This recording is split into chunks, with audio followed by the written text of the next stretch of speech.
Good evening, ladies and gentlemen, and all manner of degenerate alcoholic whiskey addicts of all ages, sizes, colors, and shapes, I suppose.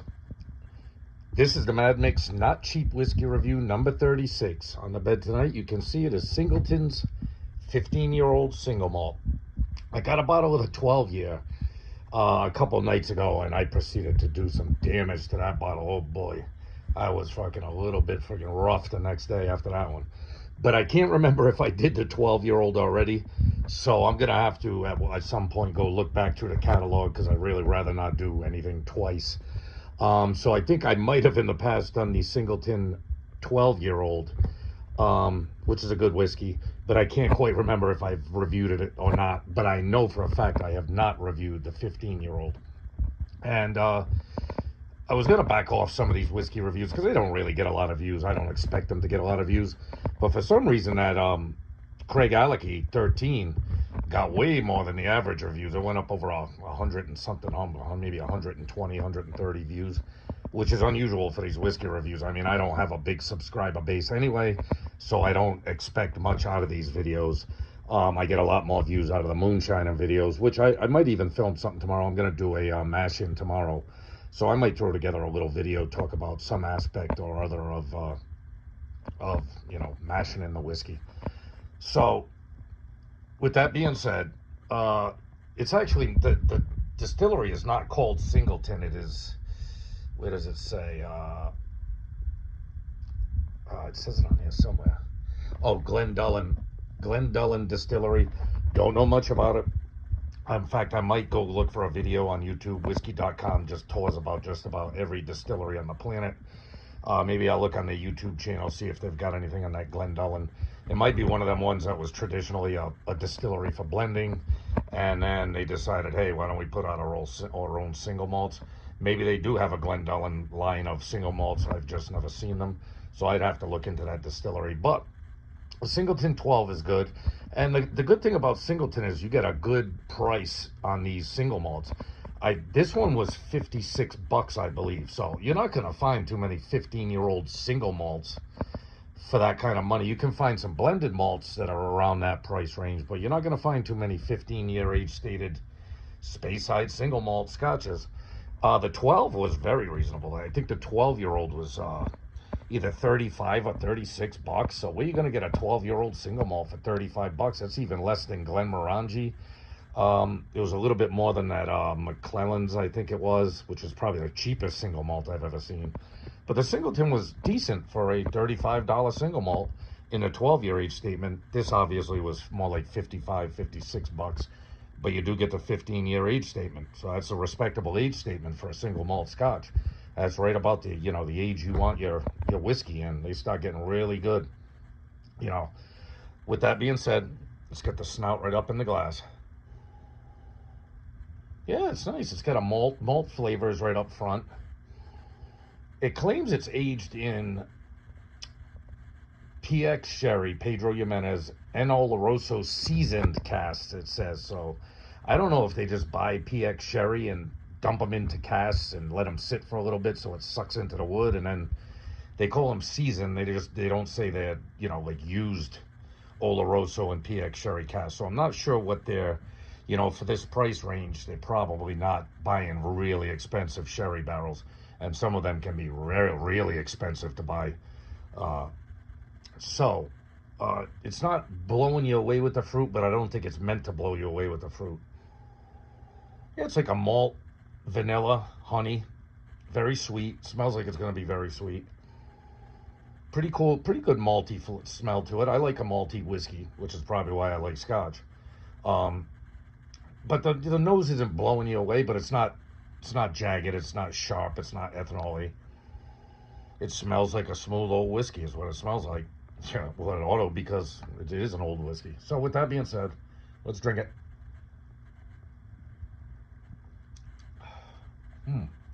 Ooh, it's spicy. Yeah, it's got some serious spice to it. Now we're getting the fruit. It's not a deep fruit, but you get it. You can get the sherry influence on the palate, that's for sure. But it's not like an Abelauer or even the old Band Distillers Edition. It's not like a sherry bomb or anything like that. But you do get it. Let me get one more here. Yeah, in the palate I'm starting to get, it's like late fruit. Something like an apricot or an apple, or nothing really deep and dark. But it's pleasant, a very pleasant nose. That's for sure. There's nothing jagged about it. It's very pleasant. All right, one more sip.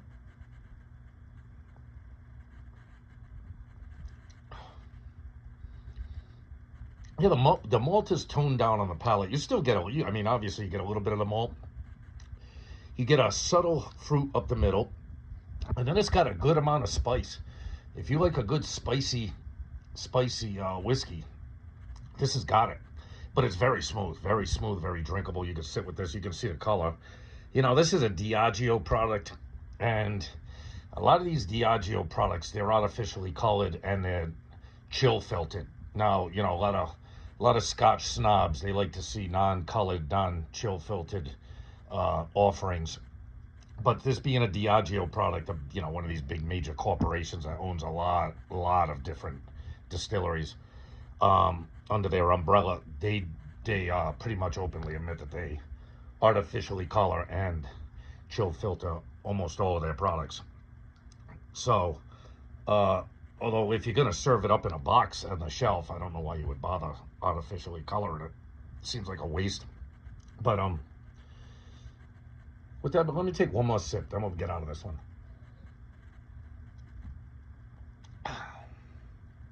Yeah, that's nice. Very smooth. Very smooth, like almost no whiskey bite to it, especially the more you sit with it. And the more I sit with it, the more I'm getting the fruit. You know, it's not, like I said, it's not a heavy fruit. It's more like a subtle fruit with hints of malt. Good amount of spice, not the spiciest I've ever had, but a good amount of spice at the back end, and very smooth and drinkable. It's a very smooth and drinkable whiskey. With that being said, all right, the Mad Micks Not Cheap Whiskey Review number 36, Singleton 15-year-old single malt Scotch. I'm gonna give it an 8.6, 8.5, 8.6, somewhere in there. It's good. It's not blowing me away. In fact, I like some of those age-stated not single malt, blended malt whiskeys a little bit better than this. You know what I mean? I think it's good. I think it's drinkable. I think it's a lot smoother than some of them single, malted blends. And it's got a good price. So you got to appreciate that. I mean, like I said, you're not going to get too many. I don't think you'll get any other single malt 15-year-old whiskey for 55, 56 bucks. If you know of one, you can name it in the comments. But I'm around. I go around looking for Scotch, and I can't find too many 50. You get 15-year-olds. You've seen me review some of these 15-year-old single malts, and they will cost you either close to 100 or north of 100 bucks. I think the Redbreast 15 was like $110 or something like that. And there have been a few other ones I've done. There was one. What was the one I did recently? The Dalwhinnie 15. That was a $72 bottle. But this, I mean, the Dalwhinnie 15 blows this away. That Dalwhinnie was freaking delicious. This is very smooth. It's very good. It's very drinkable, very approachable. I'd say if you like Scotch and you're not looking for a sherry bomb, but you like a little bit of fruit influence, you want a good age statement, well, for 55, 56 bucks, it's going to be hard to beat this one. You know what I mean? You know, some of them, like I said, some of them malted blends, you can get some good age statement out of them, like the Johnny Walker Green. But that's smoky. So, I mean, but, even that was 65 bucks. That was even a little bit more than this. But, this is good for its price range. So, I give it a thumbs up. I like it. I'm going to sit down and have a few more glasses of it. I'll look back and find out if I did a review of the Singleton 12. If I hadn't, I'll double back and do there's not much of it left on the bottle. God damn, I damaged that bottle. But if it's not if I haven't done the Singleton 12, I'll come back and do the Singleton 12 again at some point. I got another couple of ones coming up. I've got the Balvenie 14 rum cast finish I've got to do a review of. And I found another cheap one. What the heck was the name of that one? Hold on, I'm trying to keep the camera straight. Oh, it's called Hanky Bannister, which was a $17 bottle of, blended Scotch. So I got one coming in a cheap whiskey review too. But obviously the Balvenie 14 will not be in the cheap whiskey review. That was not cheap in the least. So with that being said, hey, love yourself. Always love and respect yourself. Do the same for your family and friends. Show them some love and respect. And enjoy not cheap whiskey. This one's pretty good. Not bad. Not my favorite, but not bad. It gets my recommendation for sure. So take care, guys. I'll see you on the next one.